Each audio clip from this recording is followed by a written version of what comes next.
Hi everyone and welcome to Almost Cancelled. I'm Peter and I'm joined with Connor Hey guys. and Alan.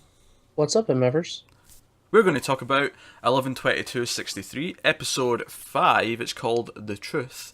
And full spoilers, as always. But again, not for the book. We've not read the book, just spoilers for the show. So this was an interesting episode because this was like... I thought it was strong, but at the same time it really deviated from the main plot for the most part. I don't know. I felt like it drove the main plot forward quite a lot more than the last few have.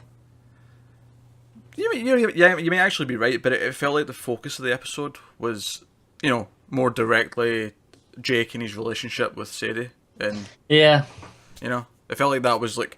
Because he even ditches dealing with the assassination and stuff to go and help her, So even the character himself kind of, like, focuses on other things. But that said, I mean, like, I wasn't sure where this one was going right at the start, and he didn't do what I said I hoped he would last week, where he's just like, oh, just tell her immediately the truth and just get it over with. But well, she didn't really let him. She didn't. That's fair.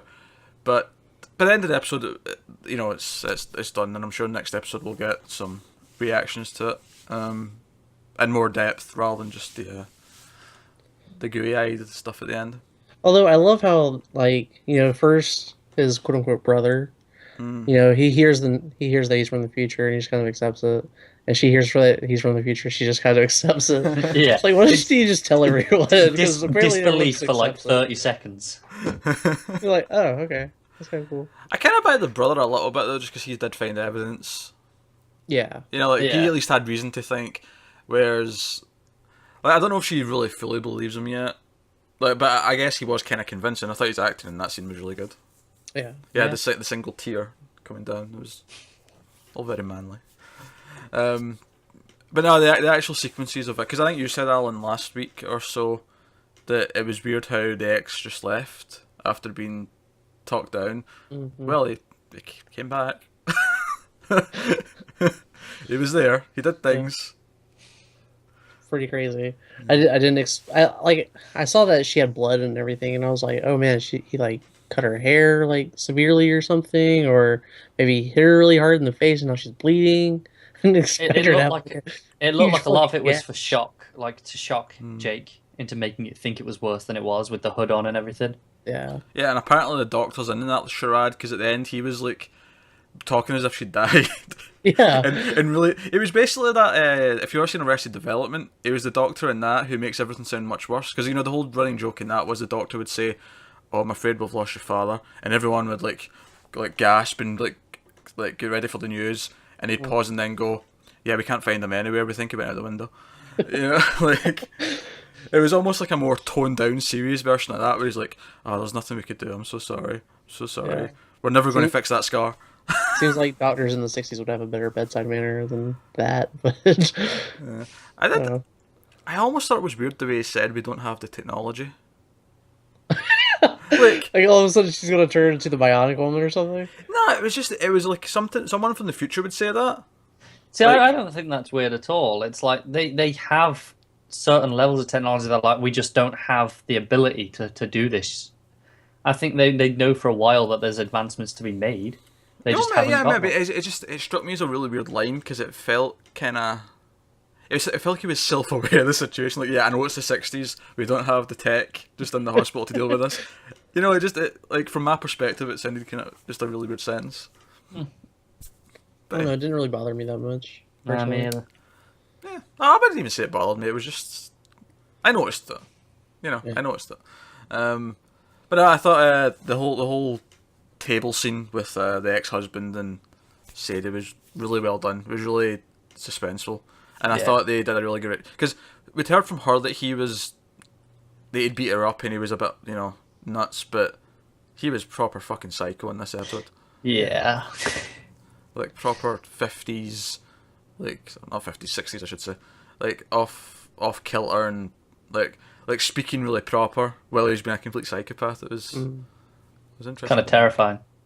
Yeah, it's very Stephen King too, with just like wanting him to like drink bleach and all this stuff, and I don't know. It came across as very like something you'd read out of Stephen King, which makes sense. But And also, I'm proud that Jake did exactly what I thought he should do, which was throw it in his Yeah. face. yeah, It was my very first thought. It's like it's bleach just in his eyes. Yeah. Which Straight actually, away. which I thought led to a very another great scene though, was him like trying to shoot them when he can't see, Mm, Yeah. and he had to be quiet. I thought like that, like it almost felt like it did go a bit tangential to the main plot, but at the same time, I thought everything it did, while it was tangential, was actually very well done. Yeah. I really like the touch of just showing it from his vision, where it was all like really blurred and stuff. mm, That looked great because it was all kind of spinning around and frantic movement while blurred out. Yeah. I think that really helped add to the tension of it too, because I think you had the music playing in the background at that point. Yeah. Yeah, and I think seeing it like blurred, it's not. It keeps you questioning things. Mm. It's like, oh shit, are they gonna get out? Are they gonna get out? Yeah. So And I then think it really helped. I really liked how just sort of how blunt but brutal his like stabbing him with the iron was like. Yeah. Like, I love how it just sort of, like, normally it'll cut away, but it just sort of like lands in his cheek and it just stays there. And the shot just stays there. Sticks in. Yeah. And it was like it was like stabbing a potato, almost. You know? Yeah. And I was like, oh, that's actually kind of brutal. I love it. I love that the show can say fuck and it can be violent, but it doesn't feel the need to do it constantly. Yeah. Because at one Yeah. point, I can't remember his name, but the old guy from the present who was originally going back in time, that we occasionally get the scene from the Al? night. Maybe it was Al, yeah. But like he drops an F-bomb at one point randomly, and I liked it because it felt natural, but it's not like they do it every 2 minutes. Yeah. Yeah. Because it saves it to have some impact if they don't do it constantly. Yeah. Yeah. Because that was something I thought Breaking Bad did really well, even less so than this in terms of like holding them back. But Breaking Bad had maybe 3 F-bombs in 5 seasons. But every single one was like, oh man, he just that felt so strong. So there's a skill to that. So all that stuff was great. The stuff with what's his brother's name? I don't remember. Billy? Billy? Bill? It might be Billy.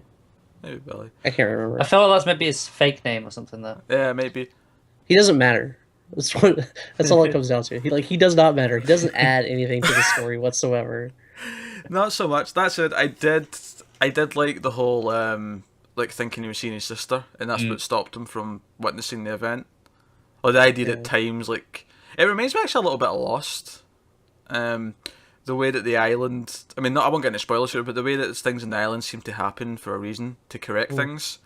It's like time itself is trying to course correct and stop stuff from happening. Alright. So I like that. And I guess Jake won the principal of the school back over. Yeah. It's like, you killed a dude? Alright, you're back in. Dear. That's all it takes. Yep. But That's no, 1960s America for you. I love I love that this did a lot for the characters. I think this episode, particularly Jake and Sadie, Yeah. Yeah. and I really enjoyed it in that respect. And it was really well done, suspenseful. So I do hope we start moving with the plot now because there's only a few episodes left. I get 3, yeah. Right. Yeah, 3, and I feel like we ended on a bit of a cliffhanger-ish with he didn't actually get to see the attempted assassination, so we don't know what happened, and now he kind of stormed out and he needs to know what happened. And I feel like we need to start moving towards finding out some of that a bit more with only 3 episodes left. I feel like that's going to make for a lot of good tension, though, whenever he does eventually get to the point where... I mean, because it's pretty obvious that he's going to get to the point where he's like facing down JFK as he's about to shoot Kennedy or something, and he has to make a decision. Yeah, he still doesn't You know. know? Do you mean Yeah. Lee Harvey Oswald? Yeah. Yeah. But yeah, I think we'll get to that point, and maybe the fact that he doesn't know for sure Yeah. is, will lead to that tension. So that's good. We had some comments last week actually, like suggesting that what if there's another time traveler? It's somewhere on the show. that we don't know about. That could be interesting, but that would mean that at some point they went into the rabbit hole, right? After he went in. My question is, why didn't that reset? Well, that's just assuming it's the same method or same rabbit hole, I guess. It's Well, I mean, true, we but only know of one. yeah, the problem is the rules that it's have established is you go back, you change things. If you go in again, it resets to default. So if Right. someone else is going in, who does I it don't know. reset to? It just kind of makes things really kind of messy. Time travel always gets messy. Yeah. It is, but this has kept it kind of consistent and it's stuck to its rules. and It's been it's neat. consistent. That said, though, I am fully expecting the last episode to throw a wrench in the rules and do Yeah, I something mean- unexpected. We still have the yellow card man walking around, and I think that I still stand by my theory that he's like an embodiment of time, and that he's going to be fucking around with people. I think that he plays kind of like that role that whoever asked that question might be talking about. Possibly. Although he might be in more of Stephen King's books, though. He might not just be limited to this one. Oh yeah, Stephen King has like a whole universe. So Yeah, because Dark Tower apparently connects it all. yes, it does. So that's pretty cool. I'm looking forward to that movie. But yeah, so that's 11/22/63, episode 5, and we'll see if the main plot picks up next week. But regardless of that, though, this was actually really well done, tense episode. So It's been a great series so far. I've been enjoying It it. has.